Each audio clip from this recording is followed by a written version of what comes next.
محترم ناظرین السلام علیکم۔ آج کا ہمارا ٹاپک ہے اسلام اینڈ سائنس، اسلام اور سائنس۔ سب سے پہلے ہم سائنس کے الفاظ کی معنی اور اس کے مفہوم کی طرف چلتے ہیں۔ تو سب سے پہلے جو سائنس لفظ ہے وہ لاطینی لفظ ہے جس کی معنی ہے جاننا یا کسی چیز کے بارے میں علم رکھنا، معلوم کرنا۔ پروفیسر کے لینگسڈ نے کے مطابق سائنس جو ہے وہ نظام فطرت کے علم کا نام ہے جو مشاہدہ، تجربہ اور عقل سے حاصل ہوتا ہے۔ علم کے جس شعبے کو ہم سائنس کہتے ہیں اس کا دوسرا نام علم کائنات بھی ہے، جس میں انسان کا علم بھی شامل ہوتا ہے۔ سائنس کائنات کے مشاہدے سے کچھ نتائج اخذ کرتا ہے۔ ہر درست سائنسی نتیجے کو ہم مستقل علمی حقیقت یا قانون قدرت سمجھتے ہیں۔ مشاہدے اور تجربے سے دریافت ہونے والے علم اور اس کے حقائق کو جب مرتب اور منظم کر لیا جاتا ہے تو اسے ہم سائنس کہتے ہیں۔ قرآن مجید میں بھی اللہ تبارک و تعالیٰ نے ارشاد فرمایا ہے، انسانوں کو دعوت دی ہے کہ وہ آسمان، زمین، پہاڑوں، ستاروں، پودوں، بیجوں، جانوروں، رات اور دن کے عدل بدل اور تخلیق انسانی بہت سی مخلوقات پر غور و فکر کریں، تحقیق کریں، تاکہ وہ اپنے گرد میں پھیلے ہوئے کمال، ہنرمندی اور نمونے کو دیکھ کر اس احسن الخالقین کو پہچان سکیں جو اس ساری کائنات کے اندر موجود تمام اشیاء کو عدم سے وجود میں لایا ہے۔ خداوند تعالیٰ ارشاد فرماتا ہے قرآن مجید میں، آسمانوں اور زمین کی کتنی ہی نشانیاں ہیں جن پر یہ لوگ گزرتے رہتے ہیں اور ان کی طرف توجہ ہی نہیں کرتے۔ تو یہاں پہ قرآن مجید میں اللہ تبارک و تعالی ہمیں ان نشانیوں کی طرف جو آسمان اور زمین میں ہیں اور ان کے بیچ میں ہیں، تو ان کی طرف غور و فکر کرنے کی جو دعوت دے رہا ہے، یہ اصل میں سائنس کی طرف دعوت دے رہا ہے کہ ہم زمین پر غور و فکر کریں گے تو مختلف اشیاء جو زمین سے ملی ہیں اور آسمان پر غور و فکر کرنے سے جو علم فلکیات انسان کو ملا ہے، اس کا یہی نتیجہ ہے کہ 1400 سال پہلے، 1450 سال پہلے قرآن مجید اسی بارے میں انسان کو بیدار کر رہا ہے کہ آپ اس آسمان اور زمین پر غور و فکر کریں۔ اس کے بعد قرآن مجید میں ایک اور آیت ہے جس کا ترجمہ یہ ہے آیت کا، جو لوگ سوچتے سمجھتے ہیں ان کے لیے آسمانوں اور زمین کی پیدائش میں، دن اور رات ایک دوسرے کے بعد آنے میں، ان کشتیوں میں جو لوگوں کو نفع دینے والی چیزوں کو لیے ہوئے سمندروں میں چلتی ہیں۔ اللہ تبارک و تعالیٰ کے آسمان سے بارش نازل کرنے میں، جس سے وہ مردہ زمین کو زندہ کر دیتا ہے اور اس میں ہر طرح کی جاندار مخلوقات کو پھیلا دیتا ہے، نیز ہواؤں کی گردش میں جو زمین و آسمان کے درمیان تابع فرمان ہیں، بے شمار نشانیاں ہیں۔ اب یہاں پہ بھی قرآن مجید ہمیں ان نشانیوں کی طرف متوجہ کر کے ارشاد فرما رہا ہے کہ سورج کے ڈھلنے میں، ابھرنے میں، رات کے آنے میں، دن کے آنے میں، اور اس کے بعد کشتیاں جو پانی پر تیرتی ہیں اس پہ، جو سمندروں پہ تیرتی ہیں اس پہ، اور بارش کے نازل ہونے پہ، اور تمام جانداروں پہ، مخلوقات جو زمین پہ پھیلی ہوئی ہے اور سمندروں میں پھیلی ہوئی ہے، اس کی طرف متوجہ کر کے ہمیں جو بتا رہا ہے وہ یہی ہے کہ ہم جو سائنس کی طرف متوجہ ہوئے ہیں وہ بھی اسی طریقے سے سائنس کی طرف متوجہ ہوئے ہیں کہ ہم نے جب زمین پہ دیکھا، پانی میں دیکھا، آسمان کی طرف دیکھا، اس پہ تحقیقات کی، تو ہمیں جو اخذ ہوا ہے، جو حاصل نتیجے ہوئے ہیں، اسے ہم اپنی زبان میں سائنس کہتے ہیں۔ اس حوالے سے میں ایک قوم بنی اسرائیل کا واقعہ پیش کرتا ہوں آپ کی خدمت میں، جو امام ابن کثیر نے اپنے کتاب میں لکھا ہے کہ قوم بنی اسرائیل میں جو عابد ہوا کرتے تھے تو ان کا طریقہ کار یہ ہوتا تھا کہ 30 سال کے لیے وہ کسی پہاڑ یا کسی غار میں یا جنگل میں چلے جاتے تھے اور 30 سال تک وہیں عبادت خداوندے کرتے تھے۔ وہاں پہ وہ تمام تر جتنی بھی گناہ ہیں، خداوند تعالیٰ کی نافرمانیاں ہیں، ان سے بچتے تھے، یعنی کہ خدا کی عبادت بھی کرتے تھے اور گناہوں سے بھی بچتے تھے، کوئی بھی ایسا کام نہیں کرتے تھے جو اللہ تبارک و تعالیٰ نے منع کیا ہو، اور تمام واجبات جو اس دور میں ان کے ہاں تھے وہ تمام انجام بھی دیتے تھے۔ تو 30 سال کی عبادت کے بعد جب باہر نکلتے تھے تو بادل آتا تھا، ان کے اوپر سایہ کرتا تھا، اور اس بادل کے سائے میں وہ چلتے تھے، اس کی بقیہ جو زندگی ہوتی تھی وہ اسی بادل کے سائے میں چلتے تھے۔ تو یہی نشانی ہوتی تھی کہ یہ عابد ہے، عبادت گزار ہے۔ تو اس وقت کے عابد ایسے ہوا کرتے تھے قوم بنی اسرائیل کے۔ تو ایک شخص نے یہی ارادہ کیا کہ میں بھی عابد بننا چاہتا ہوں، وہ بھی گیا اور ایک جبل کی غار میں اور بیٹھ کر 30 سال تک اس نے عبادت کی۔ جب عبادت مکمل ہو گئی تو وہ واپس آیا۔ جب واپس آیا تو باہر نکلا اس جبل سے، اس غار سے جب باہر نکلا تو آسمان سے کوئی بھی ایسا بادل نہیں آیا تھا جو اس کے اوپر سایہ کرے۔ تو اس نے سمجھا کہ میں عابد نہیں ہوا، یعنی کہ جو میری عبادت تھی اس میں کچھ نہ کچھ کوتاہی تھی، کمی تھی، اس وجہ سے میں عابد نہیں بن پایا۔ تو مایوس ہو کر اپنی ماں کے پاس آیا، اور اس کی ماں بڑی عالمہ تھی۔ اس حوالے سے اس نے اپنی ماں سے یہ سوال کیا کہ مجھ سے کیا کمی پیشی ہوئی ہے؟ تو اس کی ماں نے پوچھا کہ آپ نے وہاں اللہ کی عبادت سے غفلت تو نہیں کی؟ تو اس نے جواب دیا نہیں، ایسا تو کچھ بھی نہیں ہوا تھا، میں تو اللہ کی عبادت مسلسل کر رہا تھا۔ اس کے بعد اس کی ماں نے اس سے پوچھا کہ کوئی ایسا کام تو نہیں کیا تھا جو اللہ کی نافرمانی ہو، گناہ کا سبب ہو؟ تو اس نے یہی جواب دیا کہ نہ، ایسا بھی میں نے کوئی کام نہیں کیا جو اللہ تعالیٰ کی نافرمانی اور گناہ میں شامل ہوتا ہو۔ تو اس کی ماں نے کہا تو پھر میں سمجھ گئی کہ آپ عابد کیوں نہیں بن سکے اور بادل نے آپ کے اوپر سایہ کیوں نہیں کیا۔ تو اس نے عرض کیا کہ وہ بتائیں کہ وہ کیا چیز ہے جو میں نے نہیں کی یا مجھ سے خطا ہوئی ہے۔ تو اس کی ماں نے کہا کہ کبھی دائیں بائیں اوپر نیچے ایسے دیکھا تھا؟ تو اس نے کہا یہ تو روٹین تھی میری، ظاہر سی بات ہے، ایک بندہ 30 سال تک ایک ہی جگہ بیٹھے تو اوپر نیچے آگے پیچھے دائیں بائیں یہ تو دیکھتا ہی رہتا ہے۔ تو اس کی ماں نے اس سے پوچھا کہ کیا کیا دیکھ رہے تھے؟ تو اس نے کہا جب رات ہوتی تھی تو میں تاروں کو دیکھتا تھا، چاند کو دیکھتا تھا، جب دن ہوتا تھا تو میں پہاڑ میں جو پودے ہوتے تھے، جو پتھر ہوتے تھے، جو مٹی ہوتی تھی، ان چیزوں کو دیکھتا تھا جو عام انسان دیکھتا ہے۔ تو اس کی ماں نے اس سے سوال کیا جب ان کو دیکھتے تھے تو آپ کیا سوچتے تھے؟ تو اس نے جواب دیا میں کچھ بھی نہیں سوچتا تھا، بس ان کو دیکھتا تھا۔ تو پھر اس کی ماں نے اس کو جواب دیا کہ یہی تو آپ کا گناہ ہے کہ اللہ کی نعمتوں کو دیکھا اور ان پہ غور و فکر نہیں کیا کہ اللہ کتنا رحیم ہے، کتنا حکیم ہے، کتنا انسان پر مہربان ہے کہ مضبوط پتھر انسان کے فائدے کے لیے بنائے، یہ پودے اور جو جڑی بوٹیاں ہیں یہ انسان کے فائدے کے لیے بنائی، یہ جو آسمان ہے انسان کے اس میں بہت سارے فوائد انسان حاصل کرتا ہے۔ بس یہ اللہ کی نعمتوں کو دیکھ کر آپ نے غور و فکر نہیں کیا، جو قرآن مجید ہمیں بار بار یہ فرماتا ہے کہ افلا یتدبرون، یہ غور و فکر کیوں نہیں کرتے؟ تو یہی تو ہے کہ غور و فکر کرنا ہی تو سائنس ہے۔ جب انسان غور و فکر کرتا ہے تو اس کے بعد وہ کچھ نہ کچھ غور و فکر کرنے کے بعد حاصل کرتا ہے، غور و فکر کرنے کے بعد تجربہ کرتا ہے، جب تجربہ کرتا ہے تو اس کا حاصل جو ہوتا ہے، اس سے جو چیز حاصل ہوتی ہے، اسی چیز سے وہ اگر مفید ہوتی ہے تو اسے ہم سائنس کہتے ہیں۔ اچھا، جو ہم تجربہ کرتے ہیں اس تجربے کے دو فائدے ہوتے ہیں، ایک تجربہ فائدہ مند ہوتا ہے، ایک تجربہ ہم ناکام جاتے ہیں، اس میں کوئی بھی فائدہ نہیں ہوتا۔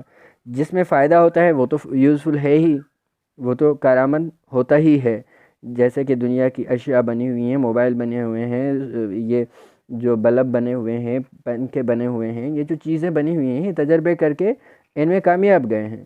اور جو وہ تجربے کیے ہیں جیسے انسان نے جس میں ناکام گئے، جیسے بادل بنائے تھے بہت سارے سائنٹسٹ نے اس سے پہلے کہ بادل بنائے تھے، اس میں پانی ڈالا تھا اور ہوا میں اڑائے تھے، اور اس کے بعد زمینوں پہ جا کے اس بادلوں سے بارش، آرٹیفیشل جو بارش ہوتی ہے وہ برسائی تھی، لیکن اس کا خرچہ زیادہ آ رہا تھا تو اس کو چھوڑ دیا۔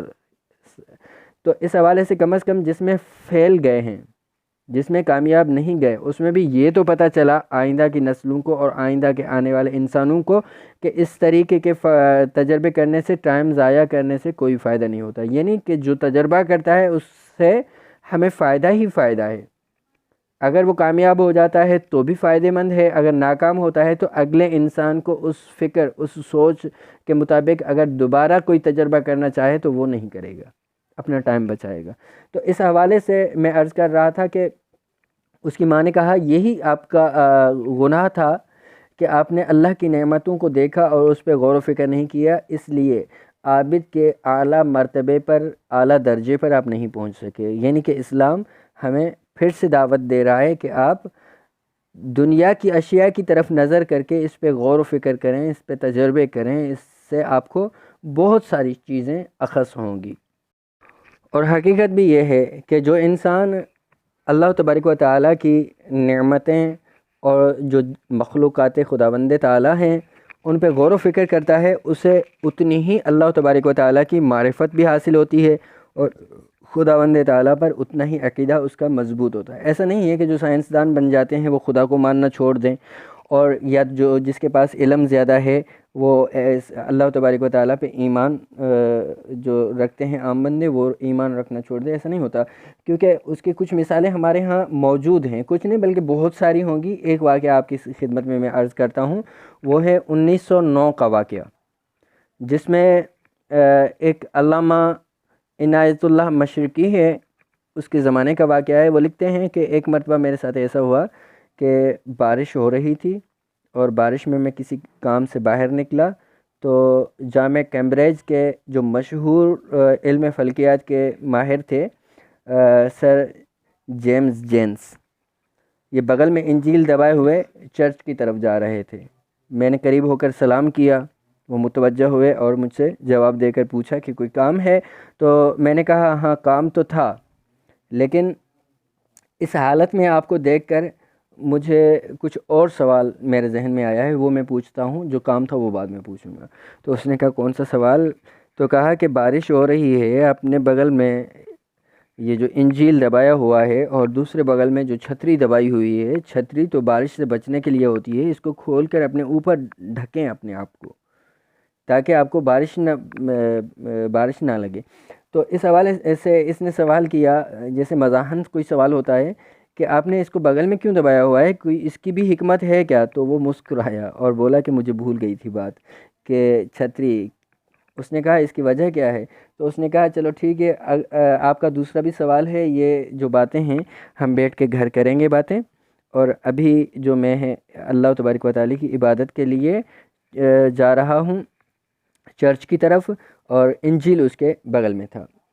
یہ تو چھتری کھولی اس نے بہرحال، اور چھتری کو اوپر تانا اور یہ چرچ میں چلا گیا اللہ کی عبادت کے لیے۔ اس کو جو ٹائم دیا کہ اس ٹائم پہ علامہ عنایت اللہ مشرقی اس کے گھر پر پہنچ گیا اور دکل باب کیا۔ جب اس کی بیوی نے دروازہ کھولا تو اسے بتایا کہ سر جیمز جینس کے ساتھ ملنا ہے مجھے، اور میرا نام علامہ عنایت اللہ مشرقی ہے۔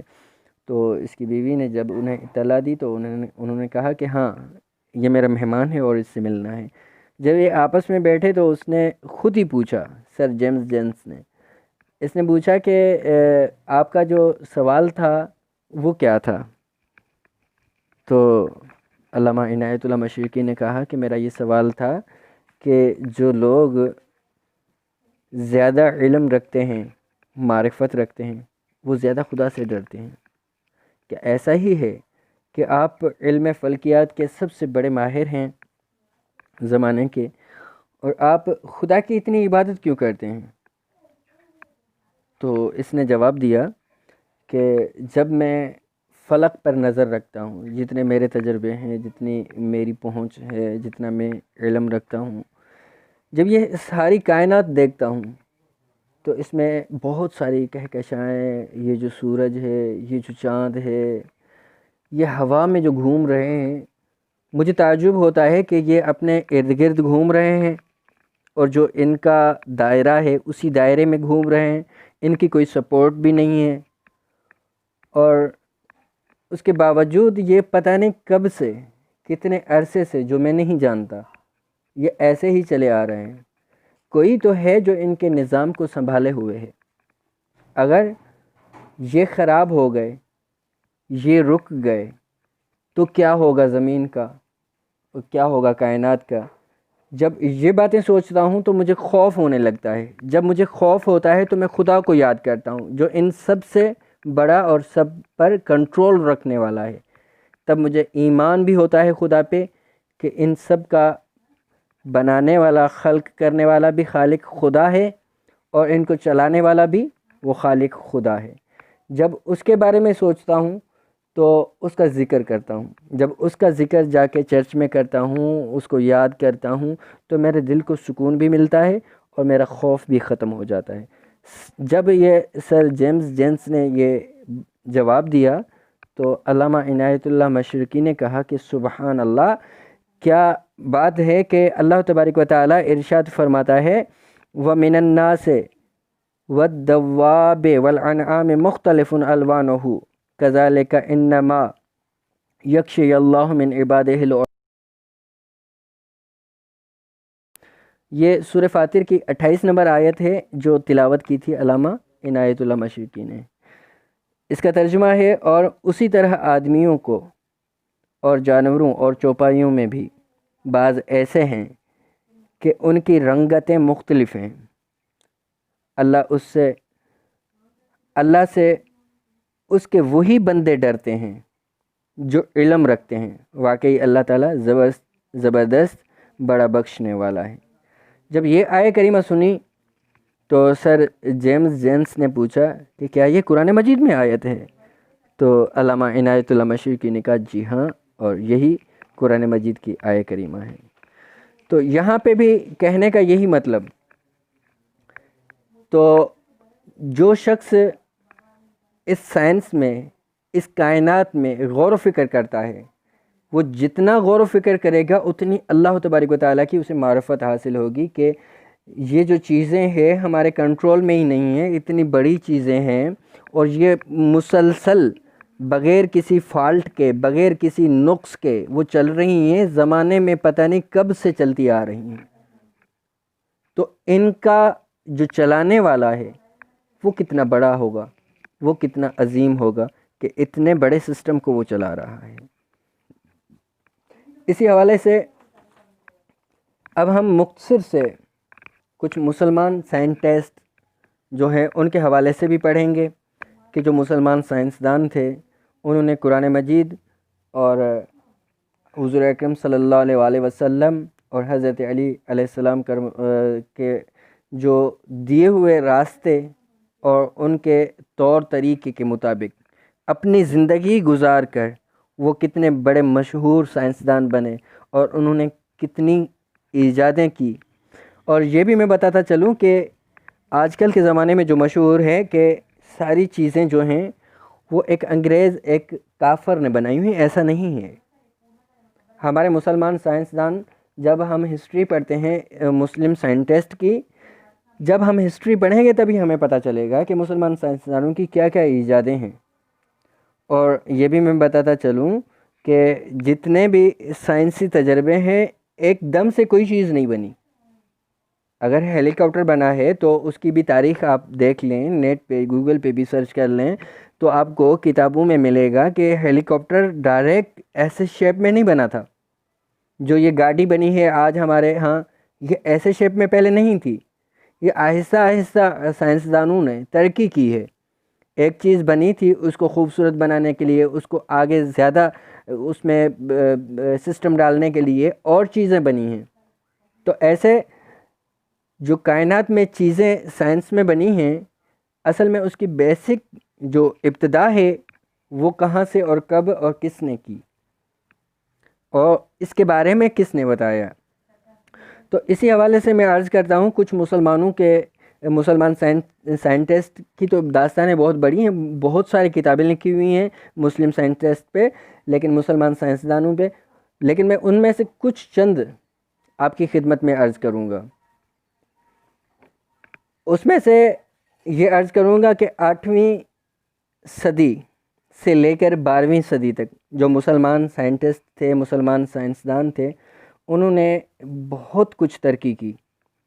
اور اس کے بعد انہوں نے کیا کیا کہ یونیورسٹیز قائم کی، وہاں اسٹڈی ہوتی تھی اور تحقیقات پہ کام بڑے پیمانے پہ جاری تھا. اور یونیورسٹیز میں بہت سارے عظیم مسلمان جو سائنسدان جو تھے پیدا ہوئے ان یونیورسٹیوں میں۔ اس دور کے مسلمان سائنسدان جو تھے علم فلکیات، علم ریاضی، علم ہندسہ، جیومیٹری، علم طب وغیرہ کے شعبوں میں قابلیت اور مہارت رکھتے تھے اور یہ کام انجام دیتے تھے۔ مسلمان جو طبیب تھے انہوں نے ایک ہی شعبے میں اسپیشلسٹ ہونے کی بجائے انہوں نے کیا کیا کہ اس کی مختلف شاخیں کی، مطلب کہ جو مسلم سائنٹسٹ جو طبیب تھے، جو حکیم تھے، انہوں نے کیا اور علم دوا سازی کے ساتھ ساتھ مختلف شعبوں میں مثلاً علم جراحت، علم امراض چشم، آنکھ کے مرض جو ہوتے ہیں، علم امراض نسوان، علم عضویات، علم جرثومیات، علم حفظان صحت، ان سب میں مہارت حاصل کی اور مختلف شعبوں میں۔ تو اندلس کے جو ایک حکیم ہے ابن جلجول، یہ 992 عیسوی کے ہیں، انہوں نے جڑی بوٹیوں سے طبی ادویہ اور تاریخ طب پر تصانیف یعنی کتابیں لکھی اور دنیا میں اس کی کتابوں نے بڑی شہرت حاصل کی۔ اس کے بعد 1009 میں الجزر جو تیونس کا رہنے والا تھا، اس نے بھی خصوصی علامات امراض پر 30 سے زیادہ کتابیں لکھی ہیں، یعنی کہ جو آنکھوں کے مرض ہوتے ہیں اس پر اس نے 30 سے زیادہ کتابیں لکھی ہیں الجزر نے۔ اس کے بعد 1162 سے لے کر 1231 تک عبداللطیف بغدادی نے علم تشریح اعضاء یعنی ایناٹومی جو ہڈیوں کے ہوتے ہیں اس میں شہرت حاصل کی۔ اس نے انسان کی ہڈیوں کے بارے میں مروجہ کتب جو ہوتی ہیں کتابیں یہ پائیں، اور جو پہلے کتابیں لکھی ہوئی تھیں ان میں جو غلطیاں تھیں ان کی بھی اس نے اصلاح کی۔ اور یہ بغدادی کی جو کتاب ہے 1788 میں دوبارہ طباعت ہوئی، یعنی دوبارہ اشاعت ہوئی، دوبارہ یہ چھپی ہے۔ جرمن اور فرانس کے زمانوں میں اس کے ترجمے ہوئے ہیں۔ علی بن عیسیٰ، یہ 1038 عیسوی میں، اس نے امراض چشم پر 3 جلدوں میں ایک کتاب لکھی ہے۔ ایک کتاب کے 3 جلد ہیں، یعنی کہ یہ 3 جو پوری کتابیں ہوتی ہیں تو امراض چشم پر لکھی، یعنی آنکھوں کے مرض پر جو 3 کتابیں ہوتی ہیں آنکھوں کے مرض پر، اس میں بھی بہت ساری ہسٹری ہوگی۔ اس کی جو پہلی جلد تھی آنکھ کی اندرونی ساخت کے بارے میں تھی، اس کی مکمل تشریح تھی اس میں، اور ان تینوں جلدوں کو لاطینی اور جرمن کی زبانوں میں بھی ترجمہ کیا گیا۔ اس کے بعد الخوارزمی، یہ 9ویں صدی کا ہے، اس نے الجبرا پر پہلی کتاب لکھی۔ اس سے پہلے الجبرا پر کوئی کتاب نہیں لکھی گئی تھی۔ اس کے بعد ایک سائنسدان ہے جس کا نام ہے خوشچو۔ اس سائنسدان نے سب سے پہلے چاند کا نقشہ بنایا۔ یہ چاند پہ پہنچے ہیں یہ کافر مسلمان نہیں، یہ مسلمان کافر جو سائنسدان نہیں بلکہ مسلمان سائنسدانوں نے ان کو یہ راستہ دکھایا ہے۔ اس نے پورے چاند کا نقشہ بتایا اور چاند کے ایک خطے کو بھی اس کے نام سے منسوب کر دیا گیا 9ویں صدی میں۔ ریاضی دان ثابت بن قرہ یہ نام ہے۔ اس نے بھی نیوٹن کے کئی صدیاں پہلے احصائے تفرقی ایجاد کر لیے تھے۔ تو سائنس کے حوالے سے جو مسلمان سائنسدانوں نے کارنامے انجام دیے ہیں وہ رہتی دنیا تک قائم رہیں گے۔ گو کہ آج اہل یورپ کا دعویٰ ہے کہ سائنس کی تمام ترقی میں صرف ان کا حصہ ہے، مگر اس حقیقت سے بھی کوئی انکار نہیں کر سکتا کہ تجرباتی سائنس کی بنیاد مسلمانوں نے ہی رکھی ہے، اور اس کا اعتراف آج کی ترقی یافتہ دنیا نے بھی کیا ہے۔ اس زمن میں ایک انگریز مصنف اپنی کتاب میکنگ آف ہیومینٹی میں لکھتے ہیں، یہ لکھا کہ مسلمان عربوں نے سائنس کے شعبے میں جو کردار ادا کیا ہے وہ حیرت انگیز دریافتوں یا انقلابی نظریات تک محدود نہیں، بلکہ یہ ایک حقیقت ہے کہ آج کی ترقی یافتہ سائنس ان کی مرہون منت ہے۔ ایک دوسرے انگریز مصنف نے جان ویلیم یہ اپنی کتاب یورپ کی ذہنی ترقی میں لکھتے ہیں کہ مسلمان عربوں نے سائنس کے میدان میں جو ایجادات و اختراعات کی ہیں، بعد میں یورپ کی ذہنی اور مادی ترقی کا باعث بنی ہیں یہ چیزیں۔ جس وقت مسلمان سائنسدان نئی نئی ایجادیں اور انکشافات کر رہے تھے، اس وقت سارا یورپ جہالت میں گھٹا ٹوپ اندھیرے میں ڈوبا ہوا تھا۔ یہ مسلمان کا سنہری دور تھا۔ اس دور میں الخوارزمی، رازی، ابن الہیثم، الارہروی، ابو علی سینا، البیرونی، عمر خیام، جابر بن حیان اور فارابی جیسے سائنسدان پیدا ہوئے تھے۔ اور اگر یہ کہا جائے کہ دنیا ابھی تک البیرونی جیسی شخصیت پیش نہیں کر پائی تو یہ کہنا بھی غلط نہیں ہے۔ البیرونی نے 180 کتابیں تصنیف کی ہیں، اور البیرونی نے یہ ثابت کیا تھا کہ روشنی کی رفتار آواز کی رفتار سے زیادہ ہوتی ہے، اور فلکیات پر البیرونی نے کئی کتابیں تحریر کی تھی۔